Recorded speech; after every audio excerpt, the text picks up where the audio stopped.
Hola, ¿cómo están? Bienvenidos de vuelta, soy el doctor Marco y llegó el día que tenía que llegar. El día de hoy, 11 de marzo, la Organización Mundial de la Salud declaró al COVID-19 o al coronavirus que está teniendo ahorita un impacto muy grande en el mundo como una pandemia. Esto debido a la alta propagación que ha tenido a través de diferentes países. Ya son 110 países en los cuales ya está presente este virus. La alta tasa de muertes que ha tenido especialmente en algunos países. Al día de hoy ha tomado alrededor de 4.200 vidas, lo cual representa una tasa de mortalidad mucho más alta que otros virus respiratorios como la influenza estacional y algunos otros. Y por supuesto el gran contagio que está existiendo entre una persona y otra. También al día de hoy, después de China, que fue por supuesto donde comenzó toda esta infección y donde más casos hay hasta la fecha, donde se calcula que hay casi 81,000 casos.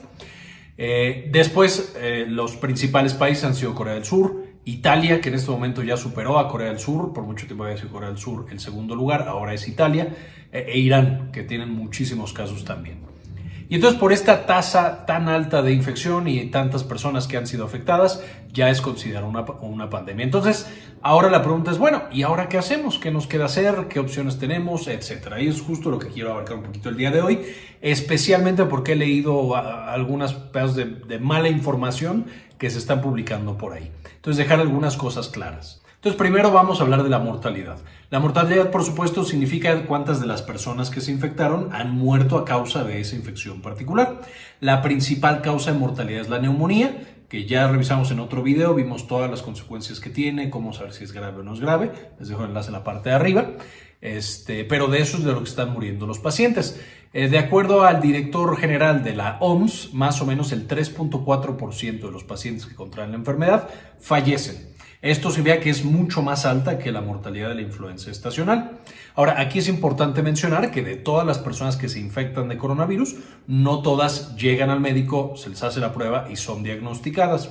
Entonces, como siempre pasa, eso es en todos los países, hasta los más avanzados, siempre hay un porcentaje importante de casos, más o menos se estima que 3 veces más de los que han presentado ya el diagnóstico son los que tienen la enfermedad. Y eso significaría que la mortalidad está más abajo, no es del 3%, a lo mejor está entre 1 y 2%. Esto sigue siendo mucho más alto que la influenza estacional, sin embargo, no es tan malo como 3.4, que es una locura, aunque parezca muy poquito. Por supuesto, cuando estamos evaluando la mortalidad, no es lo mismo ser un paciente o ser otro, tener ciertos factores de riesgo o no tener ningún factor de riesgo. En este apartado, lo primero que tenemos son las edades. Tenemos que después de los 60 años es donde se presentan la mayor parte de las muertes. De hecho, en los muy jóvenes pareciera que son no inmunes, por supuesto, pero que les va bastante bien con esta infección.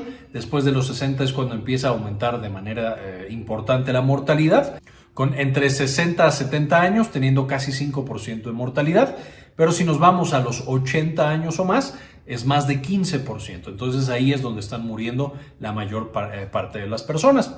Por supuesto, esto tiene una implicación muy importante para los países que tienen una población más envejecida. De los que ven este canal, por ejemplo, España sería uno de los países preocupantes en este término, porque la gente vive mucho tiempo por el buen sistema de salud, pero eso también hace que una gran parte de la población sea muy susceptible a contraer esta infección y fallecer por esta infección. Ahora, por supuesto, esta tasa tan alta de mortalidad de nuestros pacientes adultos mayores es debido a todos los cambios fisiológicos que tienen al llegar justo a la tercera edad. Los pulmones tienen una menor capacidad, muchas veces ya tienen otras enfermedades, el sistema inmune no trabaja igual, el sistema cardiovascular tampoco. Todo esto ya lo mencionamos en el video de la tercera edad, que también les dejo en la parte de arriba, para que chequen por qué esta población es tan susceptible a infectarse y que la infección sea grave debido a este coronavirus. Ahora, uno podría decir, bueno, yo estoy joven, entonces nada me va a suceder. Ahí hay que detener un poco las cabras porque, por supuesto, si tenemos alguna comorbilidad, principalmente enfermedad cardiovascular, diabetes, hipertensión y enfermedades pulmonares como asma o EPOC, la mortalidad va entre el 5 y el 10%. Afortunadamente en México, por ejemplo, sabemos que casi no hay diabéticos ni hipertensos, solo somos el segundo país con más diabéticos en todo el planeta, entonces seguramente nos va a ir muy bien y todo estará bastante tranquilo. De todos modos, podríamos decir, bueno, entre 5 y 10% si vea que de cada diabético o de cada 100 pacientes diabéticos que se infecten, solo se van a morir el 10%, lo cual es horrible y espantoso. Pero no solamente significa eso. Es importante recordar que estos pacientes que se infectan y se ponen graves acuden al hospital. Y ese es uno de los principales problemas. Si en un hospital, si en una ciudad, si en un país tú tienes 100 camas de hospital y 20 camas de terapia intensiva, y esas camas de hospital y de terapia intensiva están todos los meses llenas o solamente te sobra una o dos, pues eso significa que si de pronto aparecen 100 pacientes nuevos que solo tienen coronavirus y que tienen que estar hospitalizados, van a ocupar naturalmente las camas que eran para otros pacientes. Los pacientes que se tengan que operar de algo, los pacientes que tienen que recibir quimioterapia, los que tienen una cetoacidosis y tienen que estar en el hospital, los que tienen un infarto, pues esos pacientes no van a caber en el hospital y entonces, por supuesto, alguno de los dos tenemos que descuidar. Entonces, no solamente el tema de la mortalidad es algo que tiene que preocuparnos, sino el hecho de que si hay muchas personas infectadas al mismo tiempo, eso puede llevar a que colapsen los sistemas de salud. De manera que en este momento en México todavía no hay tantos casos, por supuesto estamos empezando con la infección y como en todos los países al principio empiezan algunas y después hay un pico muy grande y muy rápido de nuevos infectados y es donde aparecen más la mortalidad y las complicaciones, pero esto no es necesariamente lo que tiene que pasar.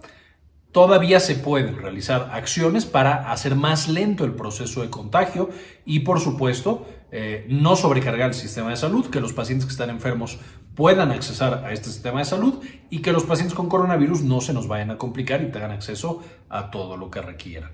Entonces, ¿cómo hacemos para que se detenga esta transmisión del coronavirus? Uno, las mascarillas.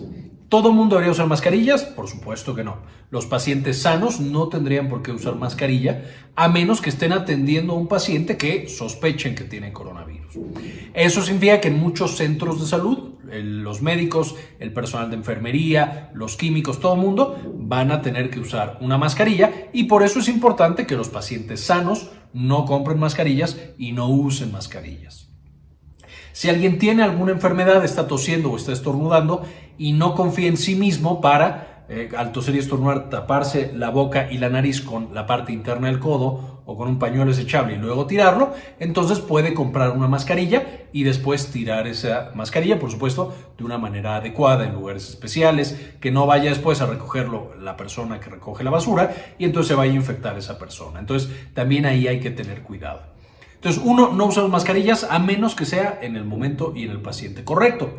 Número dos, no vayamos al hospital. Los hospitales están llenos de enfermos. Por supuesto, si alguien tiene coronavirus, va a llegar al hospital. Entonces, si nosotros tenemos algo que no es urgente, no vayamos al hospital. Vayamos a un consultorio donde hay menos pacientes enfermos, donde el doctor no ve a tantas personas y por lo tanto tiene un menor riesgo de pasarme el coronavirus o de generar como un foco de transmisión en ese sitio. Entonces, si no es por algo muy necesario, no vayamos a urgencias, no vayamos al hospital. Esto debería ser siempre, pero en el caso de este tipo de eventos pandémicos, pues es por supuesto mucho más importante. Punto número 3, lavémonos las manos. Ahora en todos lados nos dicen que nos lavemos las manos. Ya sabemos que el lavado de manos tiene que ser entre 15 y 20 segundos con agua y con jabón para que funcione. Pronto haré un video específicamente de la técnica completa de lavado de manos, que esto va a ser súper esencial. Eso puede disminuir la transmisión del virus de manera muy importante, especialmente entre las personas que estamos juntos, nosotros con nuestros seres queridos, etc. Punto número 4, tratar de evitar dentro de lo posible. En México todavía no tenemos un escenario tan oscuro. Sin embargo, sería bueno empezar a evitar lugares muy concurridos si no es necesario ir. Evitar, por supuesto, ya saben, el saludo de manos, los abrazos, los besos. Sé que es difícil por nuestra cultura, pero es ideal para tratar de evitar la propagación de este virus pandémico. Por supuesto, también dentro de las recomendaciones generales es desinfectar las áreas que nosotros estamos usando, que usó una persona antes. Si estamos en un lugar público, en unas oficinas, en donde sea, pues por supuesto tendremos un riesgo más alto de infectarnos, entonces tendremos que desinfectar mejor esas superficies, tendremos que lavar mejor nuestras manos cuando estemos en estos sitios. Y finalmente la última recomendación, aunque parezca un poco paradójico para todo lo que está sucediendo, es por supuesto no entrar en pánico, buscar información, seguirse educando en cuanto a qué podemos hacer contra el coronavirus. No hacer compras de así pánico y locura, no comprar cubrebocas para tener toda la humanidad. Por supuesto, no ir y acumular comida, agua, etcétera. No, nada de eso va a funcionar. El punto es, tenemos que estar tranquilos, tenemos que tener claro qué es lo que tenemos que hacer para disminuir la velocidad con la que se está propagando. Y si logramos hacer eso, por supuesto, tendremos una infección mucho más controlada que el sistema de salud pueda soportar. Esa es la clave en este momento y eso es la relevancia de todos estos videos e información que están viendo. No entremos en pánico, todavía no se han salido las cosas de control. Podemos todavía combatirlo, solo tenemos que ponernos las pilas, seguir las recomendaciones de las autoridades de salud y, por supuesto, ser muy cuidadosos en la propagación. Entonces, bueno, eso es todo por el video de hoy. Espero le hayan entendido, sigan las recomendaciones y, como siempre, ayúdenos a cambiar el mundo, compartan la información.